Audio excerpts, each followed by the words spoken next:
I'm going to continue recording because I want to finish up. All right. So what I would love to do, I'm going to real quick tell you what he does with his new coaches in that group. And I think that this would be amazing for us to start at some point and like have a discussion and see if this is something that we could do together as a team, because, you know, obviously we're all like in this together right now. Like we're all equals and we're all building, I think, you know, in the same level. So that's how I treat every single person on this team and how I'll continue to treat every single person who joins the team. All right. So he doesn't just check the boxes.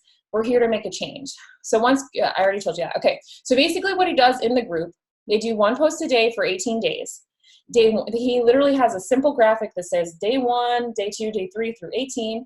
They use the Slight Edge personal development book, which is very similar to the Compound Effect. It's all about making small changes consistently over time that lead to huge changes in your life. It was one of the first books that I was gifted as a coach from my upline.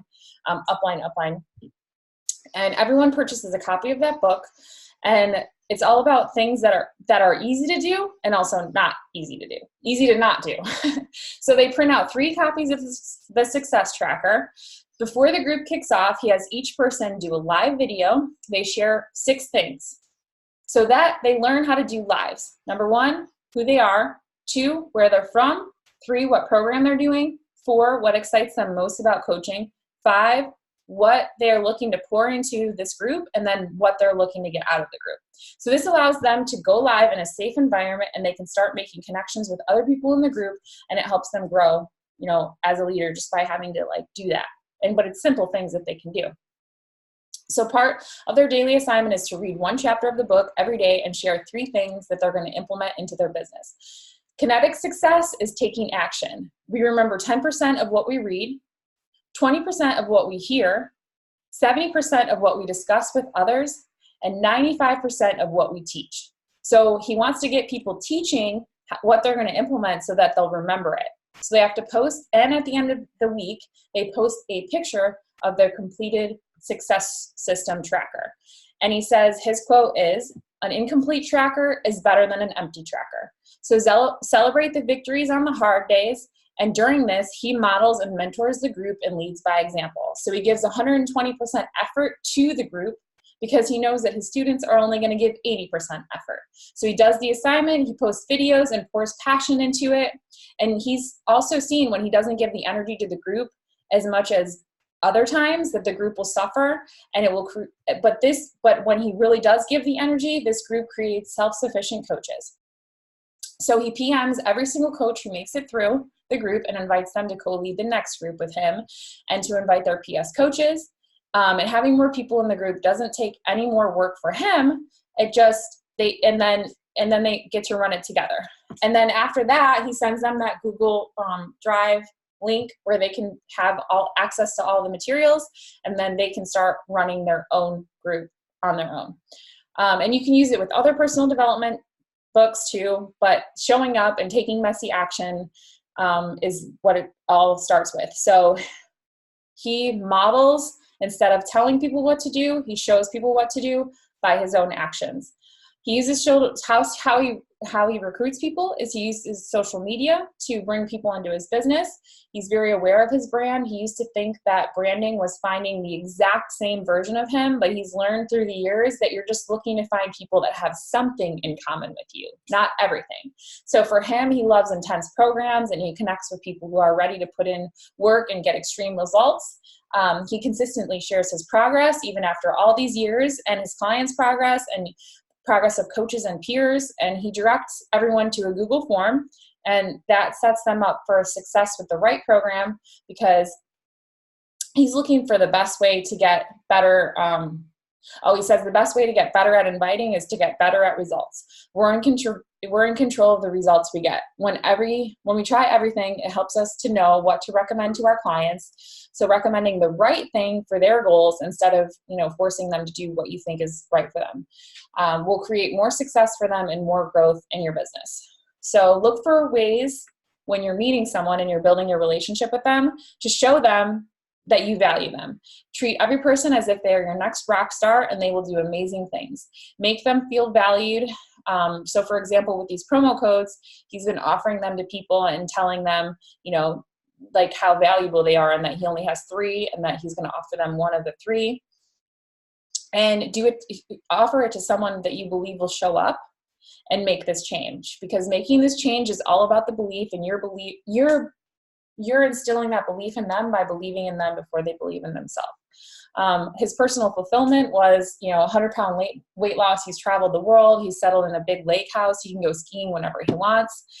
He says the best thing about it is your success is in your control. And the most rewarding part of his journey is hearing about his coaches of how this business has changed their families. So once you're a coach or a leader, it is our job to get out there and get results. This is not about anything being fancy. Just care about people, share what you're doing, and create a simple system to show people they can do it too. All right, so that was the call. So we have sorry, it took longer than I thought it was going to take because we talked for a little bit before. But I really like this. And I got the template from another coach, Tanya Barron. Posted a template of what she created of posts for the 18 days and images. So we can either use that, we could create our own. I'm not saying we're going to start on Monday, but I'm saying that this is something that I think could be really effective for us, because right now it's just, you have to give a new coach something to do. It's not even about it's just getting them to take action. It's not even about really necessarily what action you're getting them to take. It's just getting them to take action and start being consistent with that action. So I just think I love the simplicity of this, and I want to open it up just for a couple minutes to see what you guys think. If you want to if you think this would be good for us to get started. I mean, obviously it's going to take months for it to build. We might have one person in the first one, and then it's the same thing as our Zoom workouts. It's it was me and Diana, and now John is doing it. Angie's been joining, and it's fucking awesome.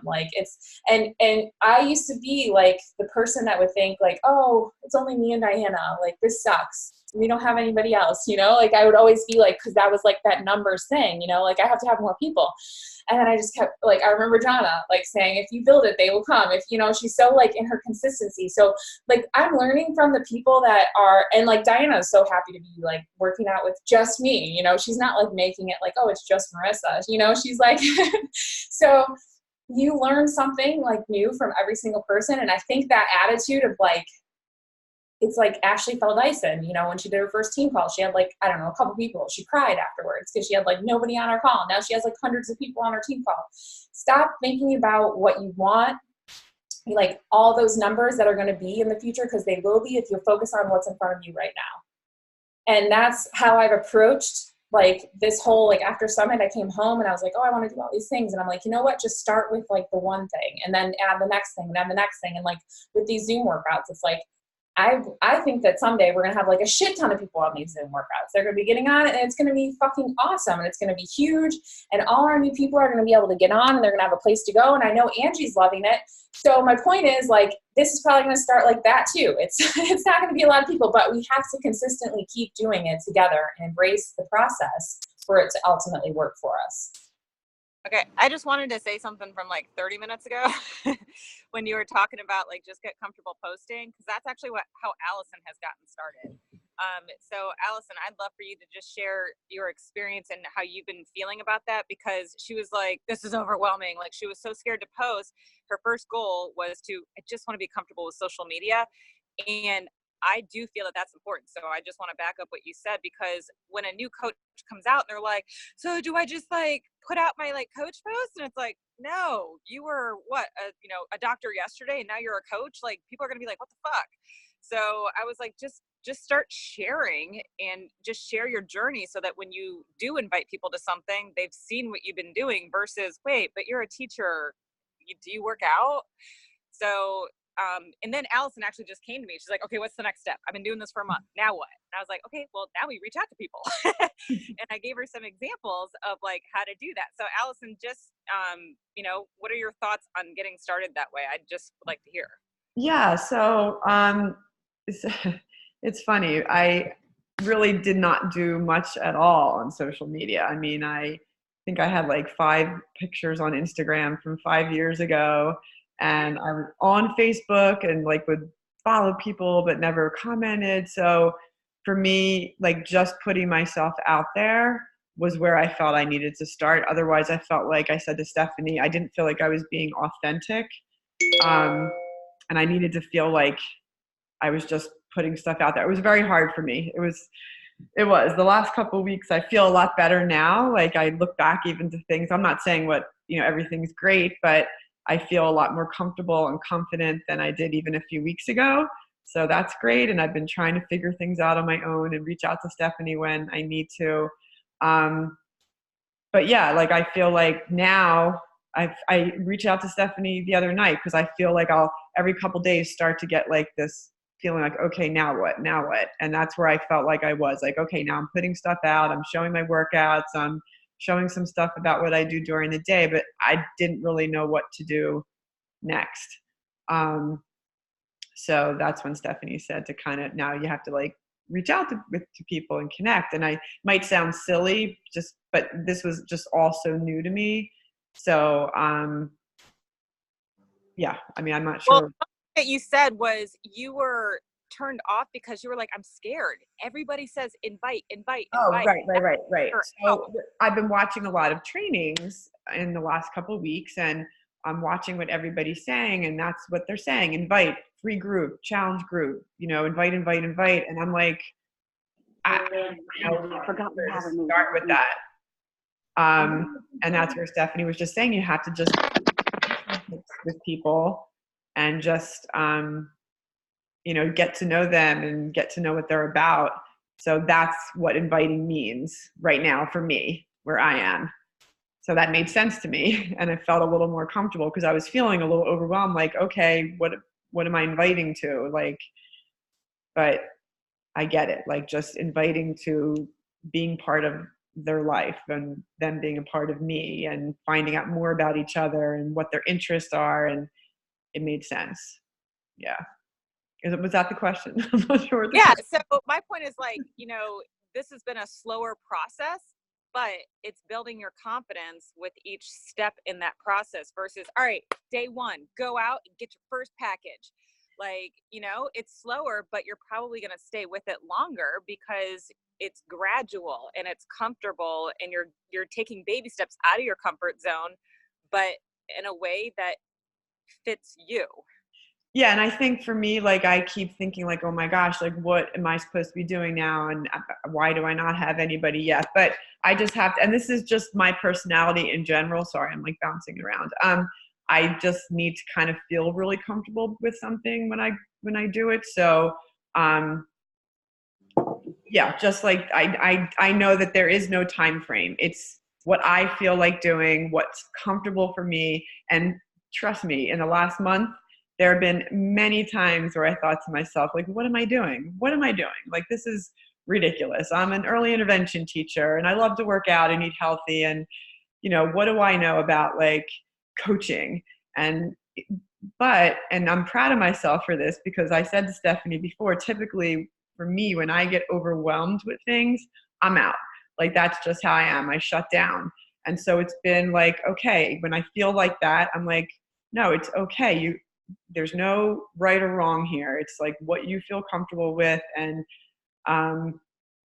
I've been doing personal development and I have to say like, that is really making a big difference for me. It really is just in my daily, like getting me through my work job and then figuring out when to do this. And, it's really been helping. So, yeah, just baby steps for me. It's more comfortable for me. What PD are you doing?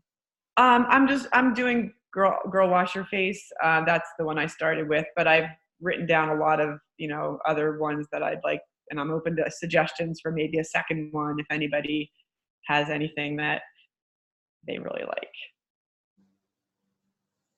Awesome. Thank you for your share. You're doing amazing. Like you're like Diana and you have both like taken the stories like professionally. I'm like, damn, like y'all, like wherever you got your trainings from. And you both have been very, because you guys are like two of my newest coaches, you both have been very independent, and man, do I appreciate that. You reach out all the time with your questions, but you've done your research first, and I can't thank you enough. And that's what I personally want to keep bringing onto the team, and I would want others to do too. Like people that do the research, but ask when they need help. but are actively trying to figure it out as well. Yeah. I think it's amazing. I'm sorry. Can we do a quick boomerang here, everyone? All right, ready? 1, 2, 3. All right, perfect. All right. I'm so glad that you guys are like, you know, making progress, and I know that Jonna can relate to like the same things that you are, like needing to feel comfortable in a place before moving on to the next place. And so that would make me think that probably a lot of new coaches are going to feel that they need to implement, like, just not overwhelming people, you know, and implementing just one Totally. thing. And I have to say, honestly, I've like, it's so funny because I love this. I love doing it. I'm working harder than I ever have, like doing my full-time job and doing this. But I seriously, it makes me feel happy. But I have to say, I mean, those thoughts creep in on my mind too. Just the other day, I'm like, what if I just stop doing this altogether? Like, what happens? And I'm like, well, nothing happens. And why would I do, like, I have these thoughts too. And it's like, I'm at like kind of like a milestone now. I'm like just over 6 months. I'm 7 months in. And I'm like, I could just stop doing this. Would anybody care? I'm like, okay, people would care. Honestly, I do believe that people would care if I just like disappeared and didn't do it. Why I have those thoughts, I don't know. Cause I guess those thoughts pop into your head when you're just like, you know, at certain points in time. And, so, I mean, those are not completely normal thoughts. And, you know, when I first started, because now it's just like, I have to remind myself that consistency is key. I'm building this business for the future. And right now it's small and it's starting, but my ultimate goal is for long-term. And, you know, you come up with bumps in the road and, you know, whatever. And, it's like looking for the future, like looking at the long-term goal, you know, that right now is what it is, but you're doing this for the long run and for the future. And those are like natural ups and downs in different phases of what you're going through, with working out too. And, you know, just with the stuff that you're doing. I'm listening to this book. I just found it. It's called Stop Doing That Shit. And it's actually pretty good. I was like, okay, I don't know if I really need this. Cause of course everybody thinks that they're fine and they don't need stuff. Like I really did. But you know, you just listen to it, you're like, wow, that's kind of crazy when you really, you know, hear somebody saying like, are you, you know, self-sabotage. This book's about self-sabotage and how easy those thoughts creep into our mind. You don't even realize they're there, but somehow you're listening to these thoughts and why are you having them? And, you know, it's not some crazy defining life thing that happened to you in your childhood that makes you the way you are. It's these little instances in our life that we don't even realize that gave us a perception of something. And so it's just kind of like all those things that your mind tells you like, oh, stop doing it. Or why do you need to do that? That little devil on your shoulder, you know, that you learn in your strength of your mindset and the strength of your character, that you just figure out real quickly how to start shutting that stuff off, you know, shutting that fear off and shutting those things off. So, I didn't really have a point other than that book's pretty good. And I'm listening to that right now. It's Stop Doing That Shit. And, you know, ups and downs are normal in this sort of like thing because we're doing it. It's just what we're doing. So there is no rule book for it. Autumn has a really great quote that I love, and I think it's very fitting for this topic that everyone's talked about, that it's like the question of how long will it take me to get to my goals? How long are you willing to work to get to that goal? And I love that quote. I don't know the exact wording, but that's the premise of it. And that's this business. How long will it take me to be successful? How long are you willing to work and keep feeling forward to be successful?